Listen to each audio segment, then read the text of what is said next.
On today's episode of Anime Afterthought, ReZero, Season 2, Episode 17, A Journey Through Memories. Alright, before we get into today's video, how adorable was Kid Emilia? Like, yeah, she almost has like a kind of different personality. Fortuna really called it out on her, that spoiled brat kind of aura about her, but honestly, she is ridiculously cute in today's episode. The other thing is anyone else completely obsessed with that seal. I mean, they mentioned it every time. I mean, the status of the seal was inquired about at least 3 or 4 times, and even the fairies took Emilia there, and we actually saw it. Like, the way they're focusing on it has completely captivated me, and just seeing this dark purplish blackish door in the middle of a frozen white field, I mean, can you blame me for being completely focused on it? Like, I mean, I don't want to jump to conclusions, but we know of one particular seal that's very important, but the way that Fortuna was so blasé about Emilia discovering it and even fucking with it, like, oh, good girls wouldn't do that, would they, Emilia? You gotta promise me not to go out there. But at the same time, it would explain why the witch's cult is showing up. Like, ugh. Okay, so before we begin, I want to get this out of the way. Last week, you guys informed me that the Frozen Witch, aka Witch of Glaciation, was actually from the ReZero OVA Frozen Bonds. Now, what I took as Emilia acknowledging the fact that she is a witch, in reality, from what you guys are telling me, is her living up to this moniker, this almost infamous title put on her throughout the OVA. And even the line that you are the daughter of a witch from Echidna, I took as matter of fact, but you guys are saying it was just an insult. Now, while this does kind of lessen the impact of this revelation, in reality, it does stand to signify that she is ready to confront her past. But I still have to question, is there a possibility that Emilia is a witch? Are the witches of Sin the only witches in this world? Or, I mean, what constitutes a witch? I guess I'll just have to make a mental note of that query for now. So let's officially get into today's episode. We are officially beginning Emilia's trial, this time with her memories unlocked. And unfortunately for her, her spirit guide is the Witch of Greed, and not to mix words, she doesn't like Emilia. But this is Emilia's test, so Echidna's just gonna sit back, relax, and presumably wait for the waterworks to occur, because remember, she's already failed this test once. Now, while we start this episode with a post-Frozen interaction between Puck and Emilia, it's the pre-freeze that today's episode focuses on, giving us our daily dose of anime cuteness in Little Emilia. Now, while I do like how they're taking this opportunity to expand upon the lore, giving us our first true familial connection to Emilia in the form of Auntie Fortuna, I have to call into question the necessity of the princess room, this hollowed out tree used as a makeshift daycare center for Emilia. I mean, it's one thing to have a child's safety in mind, but when the lock is on the outside of the door, it kind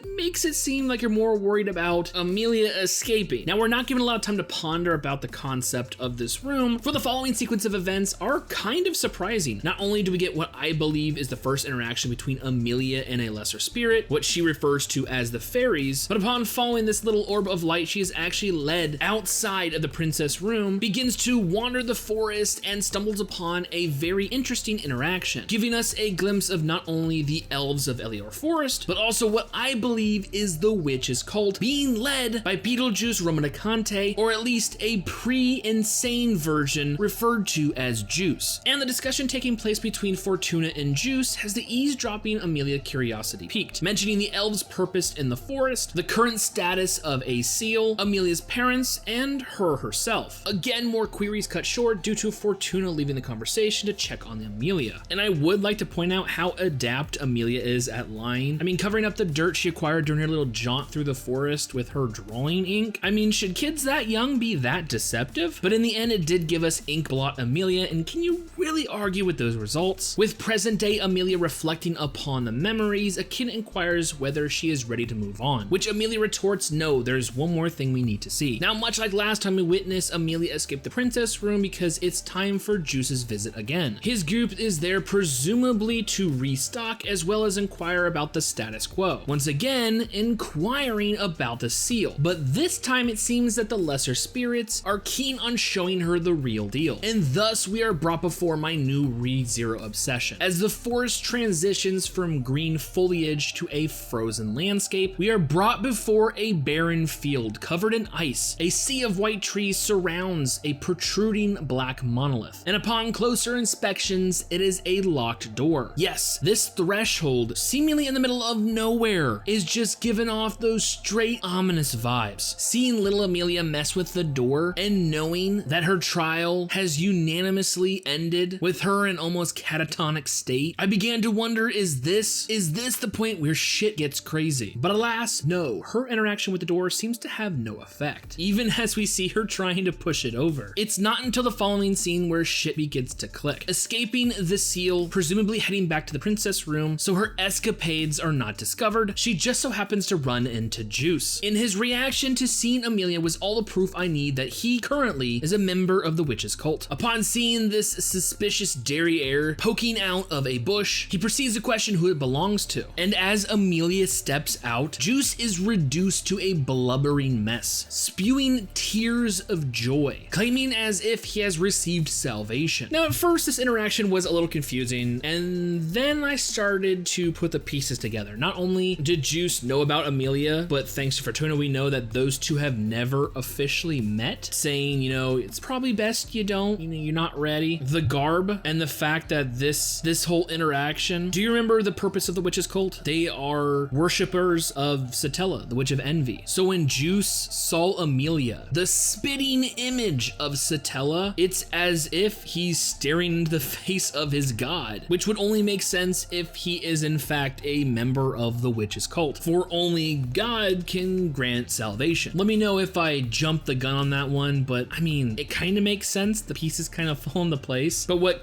really has me confused is the following interaction. Now, we do get some more light-hearted, jovial moments from Juice, Fortuna, and Emilia. Obviously, at this point, the cat is out of the bag. Emilia has escaped. Not only that, she is a spirit tamer, but we also see where she gets her mental fortitude, or at least, you know, her reasoning, her belief behind lies and trusts. Once again, blasé as it may be, Fortuna is explaining that, hey, the seal is, you know, something you shouldn't do, shouldn't go to. Let's just stay away from it. I mean, we're gonna need to make a promise on this. A promise is, you know, a symbol of one's trust, and you can't break that. Kind of explains why she was so crushed when not only Puck broke his promise, but Subaru seemingly broke his, even though he was, you know, scribbling love letters in the night. She also decides to make a promise with Beetlejuice, who almost drops a bomb, which I'm already assuming, but Fortuna cuts him mid-sentence when, you know, he brings up Emilia's parents. I presume at this point they're dead. I mean, all we know for a fact is the mother was human and the father was actually the elf. Once again, establishing another promise between Fortuna and Emilia that one day I will tell you everything you need to know. But of course, this lovey-dovey familial moment,